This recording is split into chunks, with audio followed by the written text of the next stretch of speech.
My sister slapped me in front of 200 people at her wedding because I wouldn't give her my penthouse. Turns out, a judge was watching. At my sister's lavish wedding, my parents insisted that I give up my penthouse for their new family. Mom exclaimed, "Selfish children don't deserve success." Dad added, "Your sister's children need real homes." Sister scoffed, finally getting what I've always deserved. When I declined, she struck me harshly in front of 200 people. Everyone began laughing. I did not cry. I picked the revenge that would permanently silence them. The champagne flute trembled in my palm as I saw my sister Sabrina glide across the marble floor of the Ritz-Carlton's large ballroom, her custom Vera Wang gown trailing behind her like liquid silk. 200 people had arrived to see her fairy-tale wedding to Derek, a brilliant investment banker she met only 8 months before. I couldn't help but notice the irony that she was marrying for money while wanting me. I'm Vivian, 32 years old, and I've worked my ass hard to be where I am now. While Sabrina was busy playing house with several lovers in her 20s, I was pulling all-nighters in law school and working 70-hour weeks at a top Manhattan firm. 5 years ago, I took the biggest risk of my life by establishing my own firm, focusing on business litigation. It paid off spectacularly. Last year I concluded a settlement that allowed me to acquire a penthouse overlooking Central Park, which everyone now claimed belonged to them. "Vivian, darling, you look absolutely radiant." My mother Diane approached with her typical phony smile, which she saved for when she wanted something. Her silver hair was precisely coiffed, and she wore a navy dress that likely cost more than most people's rent. "We need to have a little family chat." My stomach sank. Family conversations in the Morrison household were never good news. "Mom, it's Sabrina's wedding day. Can't whatever this is wait?" "Actually, no." My father Robert appeared beside her, his expression harsh. At 58, Dad still commanded attention in his fitted tuxedo, but his eyes bore the unmistakable disappointment that had haunted me since boyhood. "We've been discussing your living situation." "My living situation?" I sat down with my champagne and realized I needed both hands free. "What about my living situation?" "Well, honey," Mom's voice took on that sickeningly lovely tone.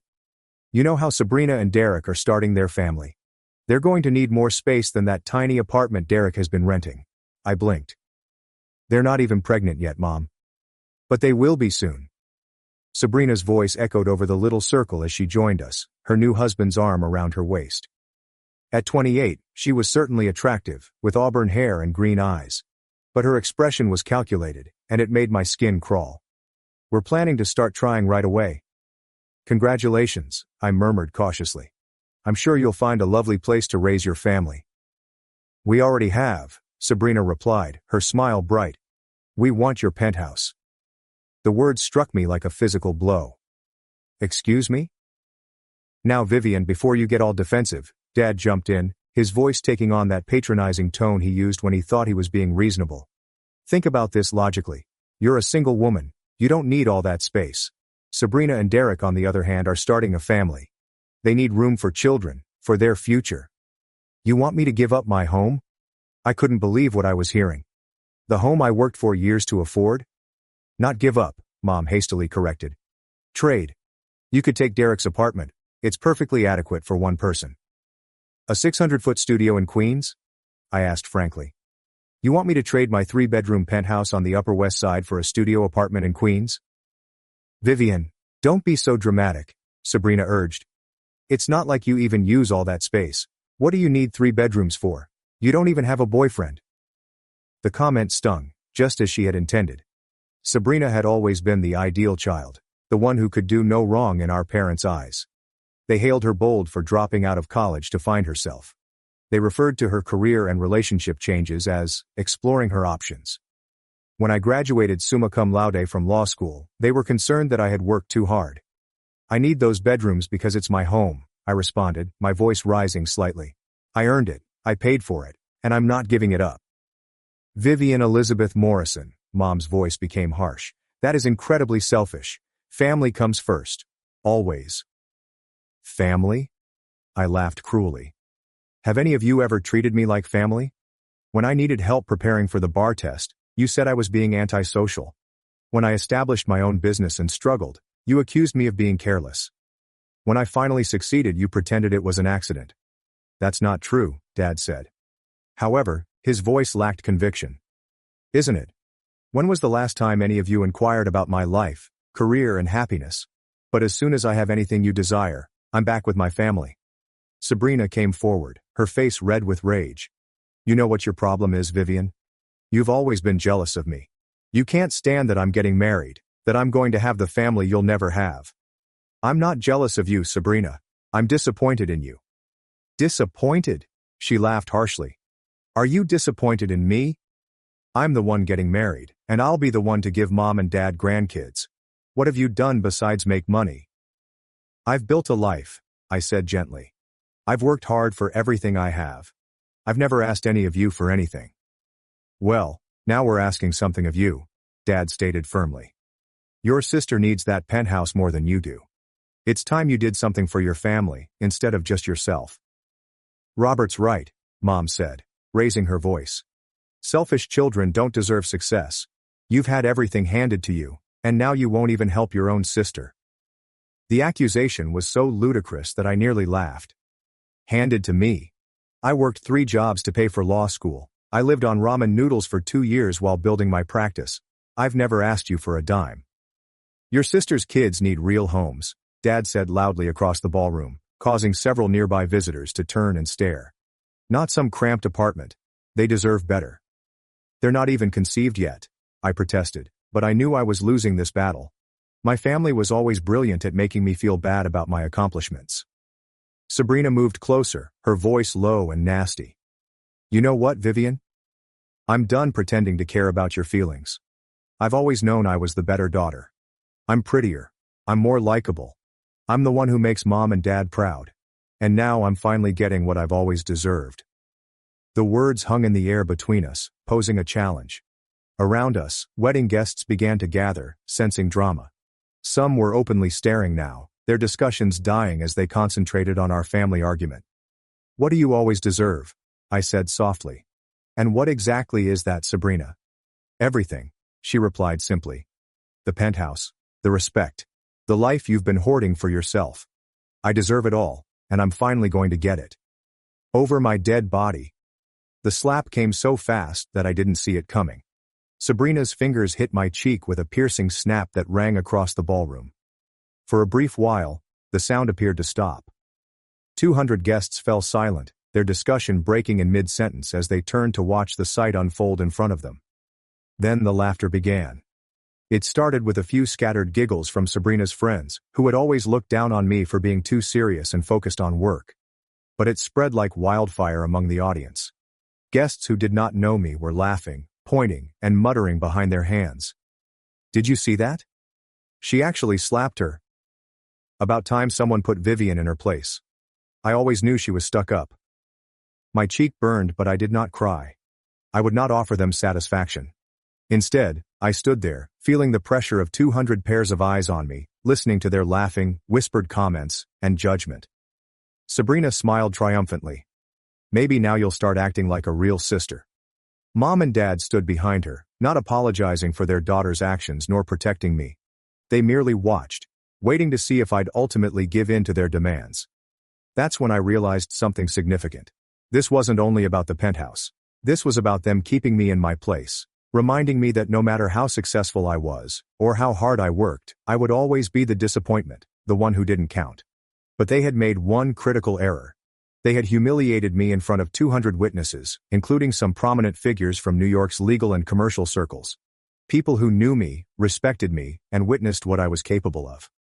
I reached into my bag and took out my phone, my hands remarkably still despite the wrath running through my veins.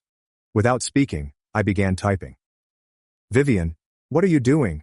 Mom inquired uneasily. I ignored her and continued to type. People around us began to laugh less as they noticed I wasn't behaving as expected. I wasn't crying or running away in humiliation. I was doing something else totally. Vivian, put that away, Dad said. You're embarrassing yourself. No, I said quietly, kept typing. I'm not the one who should be embarrassed. Sabrina attempted to grab my phone, but I moved aside and clicked send just as her fingertips touched the screen. What did you do? She hissed. I looked up at her, my parents, and the multitude of guests who were still watching us with unmistakable interest. I chose the revenge that would silence you forever. Their confused expressions were nearly hilarious. They clearly expected me to either give in to their demands or burst out crying. They did not expect me to fight back. My phone buzzed with an answer, followed by another, and then several more in fast succession. Vivian, what did you send? Mom's voice became shrill, panic setting in. I gave the first genuine smile I'd felt all evening. I sent a message to my group chat. You know, the one with all my lawyer friends, the journalists I've worked with, the business contacts I've made over the years, the people who actually matter in this city. Sabrina's face turned white. What kind of message? Just a little update about tonight's events. How my family demanded I give up my penthouse to my sister and her new husband. How my mother screamed that selfish children don't deserve success. How my father said my sister's hypothetical children needed real homes more than I do. How my sister slapped me in front of 200 people because I wouldn't hand over my life's work. The ballroom had gone utterly silent. Even the string quartet had ceased performing. I also mentioned how everyone laughed when I was assaulted, I said, my voice clearly audible over the hush. How amusing they found it that a successful woman was being put in her place by her family. Vivian, you need to delete that right now, Dad warned, his voice dangerously low. I shrugged. Delete what? The truth? Too late anyway. It's already been shared. You know how social media works, Dad. Once something's out there, it's out there forever. My phone was now continuously vibrating with messages of sympathy, fury on my behalf, and pleas for additional information. The story was spreading faster than I had expected. You vindictive, Sabrina screamed, her voice wavering slightly. No, Sabrina. I'm just done being your doormat. Derek, who had been mute during the argument, eventually spoke up. Vivian, maybe we can work something out. We didn't mean for things to go this far. I stared at him with pity. You married into the wrong family, Derek. You have no idea what you've gotten yourself into. What do you mean? He inquired, his tone betraying genuine confusion. I mean your new wife and in-laws just made some very powerful enemies. Do you know who Judge Margaret Chen is? She was here tonight. She saw everything. She's already texted me, expressing her disgust at your wife's behavior. Sabrina's face changed from white to green. Judge Chen was one of New York's most recognized judges, known for having no tolerance for entitled conduct. And David Rodriguez from the Times? He's been following me around all evening, trying to get an interview about my latest case. He saw the whole thing. He's asking if I want to comment on how successful women are treated by their families. Vivian, stop, Mom urged. You're going to ruin Sabrina's wedding. Sabrina ruined her own wedding when she decided to assault me in front of 200 people. It was just a slap, Sabrina insisted. You're being dramatic. It was an assault, Sabrina. And it was witnessed by 200 people including several lawyers, a judge, and apparently a reporter. You want to know what I deserve? I deserve not to be physically attacked by my own family. My telephone rang. I looked at the screen and smiled. Oh, this is interesting. It's Amanda Walsh from Walsh & Associates. You know, the law firm that handles high-profile reputation management cases. She's offering her services pro bono. Sabrina's face became drained of blood. In New York society, reputation management was synonymous with controversy control. And if Amanda Walsh called, it meant the tale had already moved beyond my small circle. Vivian, please, Sabrina said, her voice barely above a whisper. I'm sorry. I didn't mean to hit you. I was just emotional. You're sorry? I chuckled, but it wasn't funny. You're sorry that there are consequences to your actions. You're sorry that you can't just take whatever you want from me without pushback. But you're not sorry for what you did. I am sorry, she insisted. I'll apologize publicly. I'll tell everyone it was a mistake. Too late for that. The damage is done. And it was. I could see it on the faces of the people surrounding us. The laughter had stopped completely, replaced by uneasy whispers and pointed stars. People who had previously considered my humiliation humorous now looked at Sabrina with disgust. The social media posts had already gone viral, and in New York's affluent circles, reputation meant everything. What do you want? Dad said calmly, defeat evident in his voice. I want you to leave me alone, I stated plainly. All of you. I want you to stop treating me like an ATM. Stop expecting me to sacrifice my happiness for Sabrina's convenience. And stop pretending that family means anything to you beyond what you can get from me.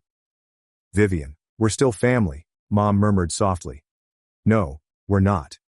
Family doesn't demand you give up your home. Family doesn't scream at you in public. Family doesn't assault you at a wedding. Family supports each other, celebrates each other's successes, and treats each other with respect. You've never done any of those things for me. My phone vibrated again. This time, it was an SMS from my assistant. Vivian, TMZ is calling. They want to know if you are the lawyer who was assaulted at the Ritz-Carlton wedding. What do I tell them? I held the phone up so that everyone could read the message. TMZ is calling. This is about to become a very public story. Sabrina started crying, her flawless makeup spilling down her cheeks. Vivian, please. This is my wedding day. Don't ruin it. I'm not ruining anything, Sabrina. I'm just refusing to be your victim anymore. What can we do? Derek asked, desperate. How do we fix this? I looked at him, then at my parents, and last at my sister, who was sobbing in her wedding dress. You can't fix this, Derek. This is who they are. This is what they do. They take and take and take until there's nothing left. And when you finally say no, they attack you for it. The ballroom was beginning to empty now. Guests were making excuses and slipping away from what was obviously a family disaster. Sabrina's beautiful wedding was unraveling, and everyone wanted to isolate themselves from the chaos.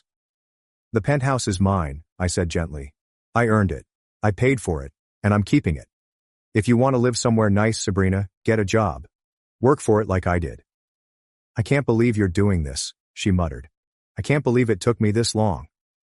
When I turned to leave, Dad grabbed my arm. Vivian, wait, we can work this out. Family counseling, mediation, whatever you want. I looked down at his hand on my arm, then up to his face. Let go of me, Dad. He quickly released me, evidently aware of the consequences of physically restraining me in light of what had just occurred.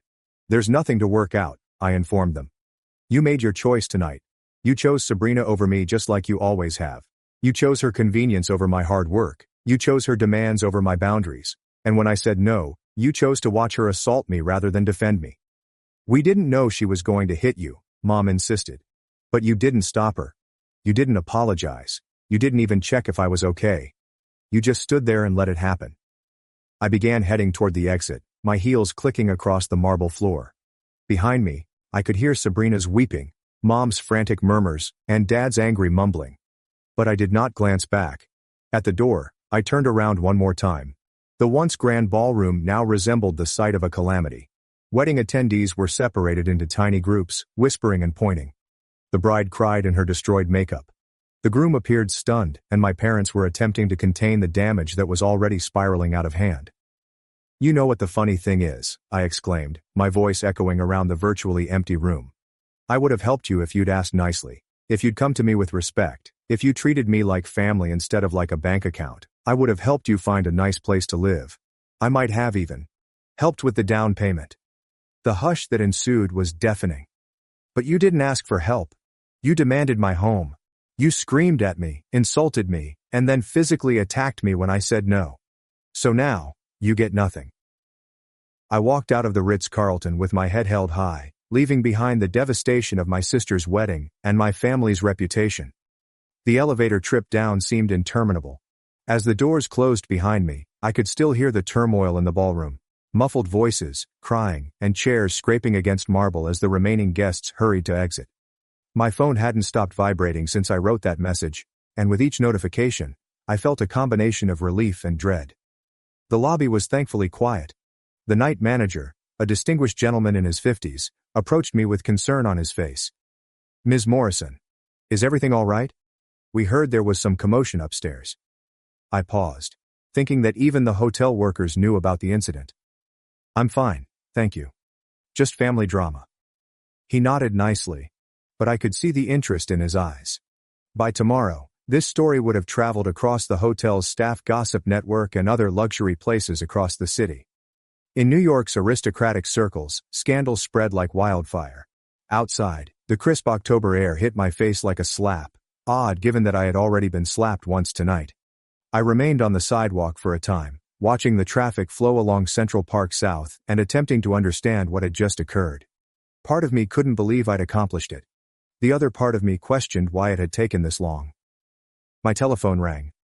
Riley, my dearest friend, was a prosecutor I met during my first year at the company. Vivian, What the hell is going on? I just saw your group message, and now there are photos all over Instagram. Did Sabrina really hit you? She did. I began walking towards the metro, needing to move and do something with the adrenaline still pouring through my veins. Holy, are you okay? Do you want me to come over? I'm fine, Jess. Actually, I'm better than fine. I think I'm finally free. Free? Free from pretending they're actually my family. Free from feeling guilty about my success. Free from walking on eggshells every time I'm around them. There was a pause at the other end. Vivian, you know this is going to get messy, right? Like really messy. I know. But I'm tired of being the one who always has to clean up their messes. Let them figure it out for once. What about your parents? They're going to be devastated. I paused walking. Jess. They stood there and watched their daughter assault me in public. They demanded I give up my home for their golden child. They called me selfish for wanting to keep what I've worked for. When exactly am I supposed to start caring about their feelings? You're right, she replied gently. I'm sorry. I know how much family means to you. Family means everything to me. But they stopped being my family a long time ago. I was just too blind to see it. After hanging up with Riley, I chose to walk home rather than use the subway. I needed time to reflect, to comprehend what had just occurred and what was likely to happen next. The 40-block stroll from Midtown to my Upper West Side condo would allow me that time. As I went, my phone continued to vibrate with messages. Some were from co-workers who had attended the wedding and expressed their shock and support. Others were from pals who had seen the message circulate on social media. A handful were from journalists who had somehow obtained my phone number and wanted quotes on the incident. Patricia Winters, the senior partner at my old business, sent the most startling message. We had parted on good terms when I left to start my own practice, but we rarely spoke anymore. Vivian, I only found out about this tonight. I want you to know you have my full support. What happened to you was terrible, and I applaud you for sticking up for yourself. Please call if you have any questions. Reading her message, I felt tears well up in my eyes for the first time all evening. Not tears of anguish or pain, but tears of thanks. Here was someone who hardly knew my family and had no duty to help me, yet she offered it because it was the proper thing to do. It made me understand how mistaken my family had been about me. They depicted me as a selfish person who only cared about money and achievement. However, the messages flooding my phone painted a different narrative. They came from people who knew the real me, the person who mentored younger associates, did pro bono work for victims of domestic violence, and volunteered at legal aid clinics despite working 80-hour weeks. By the time I arrived at my building, I had over 200 messages and missed calls. My doorman, Luis, stared at me with alarm as I walked into the lobby. Miss Vivian, you okay? You look like you've had a tough night. Luis had been working in my building for 15 years. He had seen me through law school stress, relationship breakups, employment changes, and many late nights. He knew me better than my family did. I've had better nights, Luis, but I think things are going to get better from here. He smiled. That's good to hear. You deserve all the happiness in the world. In the elevator, I finally allowed myself to look closely at my reflection in the mirrored walls. My cheek was still crimson from Sabrina's hit. My hair was somewhat unkempt, and my makeup was smudged, but my eyes were bright and focused. I resembled someone who had been through battle and emerged victorious. As I entered my apartment, it seemed like a haven. The floor-to-ceiling windows provided a panoramic view of the city, with lights glittering like stars. This was my space, my accomplishment, my home, and no one was going to take it away. I poured myself a glass of wine and sat on my couch, finally allowing myself to sift through the incident-related social media posts. Someone had filmed Sabrina smacking me, perhaps thinking it was humorous at the time, and put it to Instagram. The video had already been posted hundreds of times, and comments ranged from indignation to support. This is disgusting. Who hits someone at a wedding? That lawyer is my hero for refusing to back down. The sister is certainly entitled to AF. Whether in a family or not, assault is assault. I can't believe that everyone was laughing. What is wrong with people? However, it wasn't just random internet users commenting. I recognized names from New York's legal community, business heavyweights, and even a few celebrities who had reportedly watched the tape. The narrative was taking on a life of its own, reaching well beyond Sabrina's wedding. The phone rang again. This time, it was my assistant Jenna who called from her personal phone. Vivian, I'm so sorry to bother you on a Saturday night, but I've been getting calls all evening. The office voicemail is full and reporters keep calling my personal line asking for statements. What kind of reporters? Everyone. Local news, Page 6, TMZ, even CNN. This story is everywhere. I closed my eyes, suddenly fatigued. What are they asking? They want to know if you're pressing charges, if you're planning to sue, what your family relationship was like before this. Some are asking about your law practice and your success story. A few want to know about your dating life. Of course, they did. A successful single lady being attacked by her married sister was a common theme in stories about women, success, and family dynamics. Jenna, I need you to draft a statement. Keep it simple and professional. Something like, Ms. Morrison is grateful for the outpouring of support she's received. She's focusing on her work and her clients at this time and won't be making any further public comments about this private family matter. Should I mention anything about pressing charges?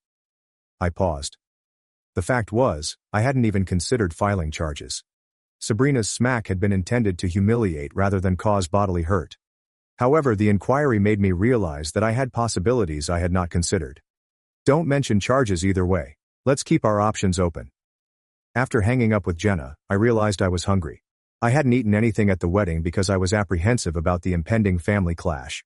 I ordered Thai food and settled in to properly explore the consequences of tonight's occurrences. By late that evening, the tale had gained significant popularity on social media. The Instagram video of the slap has been published by many gossip accounts, resulting in thousands of views within hours. More intriguing were the lengthy articles already being published about the tragedy. A feminist blogger wrote on how women are expected to compromise their success for families. A family therapist wrote about poisonous family dynamics. A legal expert was discussing New York's assault statutes. My story had grown beyond just family drama. It sparked broader conversations about success, gender, family expectations, and standing up for oneself. Sabrina's Instagram account, which had been filled with wedding photographs and jubilation just hours before, was now inundated with angry comments. People called her entitled, abusive, and spoiled. Her wedding hashtag, #Sabrina and Derek Forever, was ironically used to broadcast a video of her punching me. I nearly felt bad for her. Almost. Then I remembered her triumphant expression as she smacked me, the way she sneered at finally receiving what she deserved, and my sympathy fled. My dinner arrived, and as I ate the pad thai, I began receiving calls from unexpected sources. My college roommate, whom I had not spoken with in years, contacted me to express her support.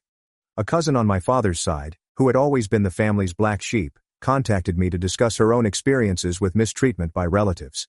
Even my high school guidance counselor, who had obviously seen the article on Facebook, called to express her pride in how far I had gone. But the most meaningful call came from Judge Margaret Chen, who had attended the wedding. Vivian, I hope you don't mind me calling.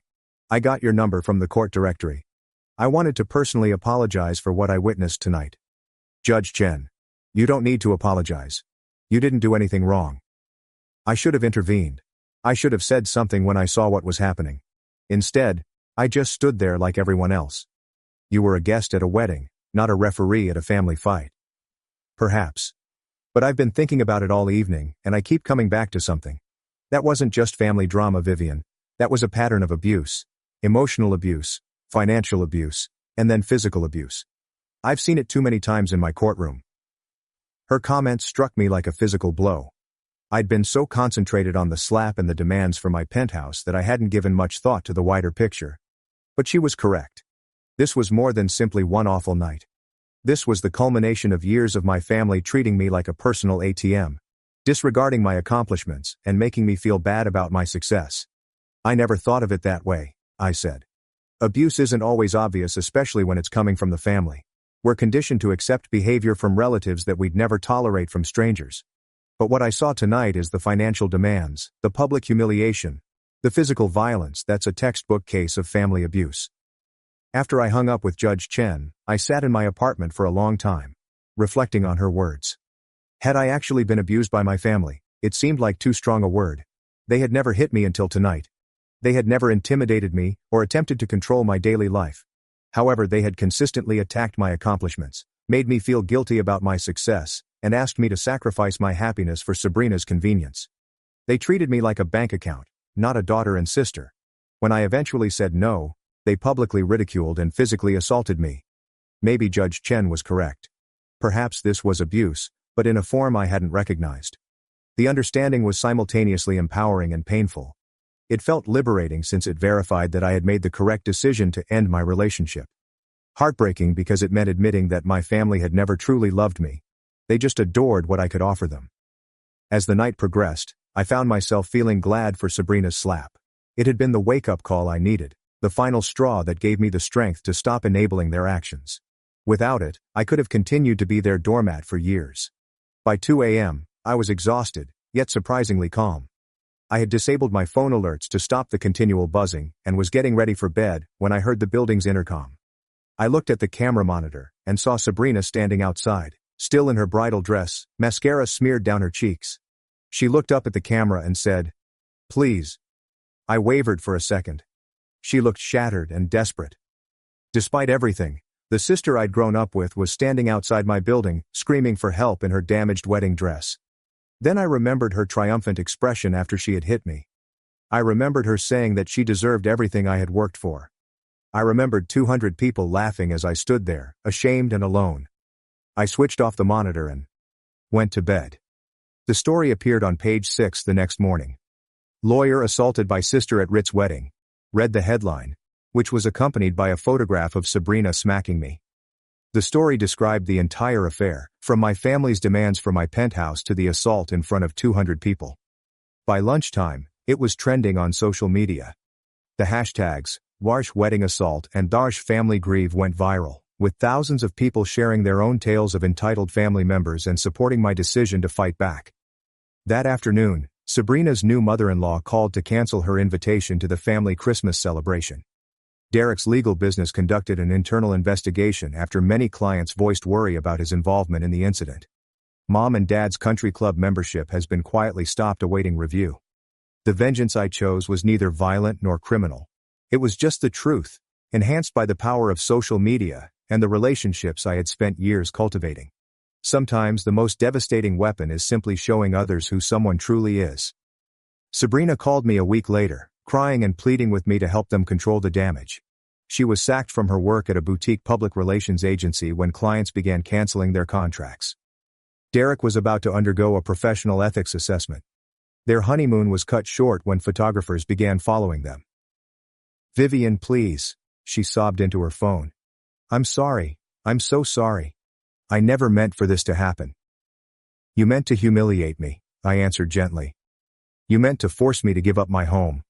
You meant to put me in my place in front of 200 people. The only thing you didn't mean was to face consequences for it. I'll do anything. I'll apologize publicly. I'll tell everyone I was wrong.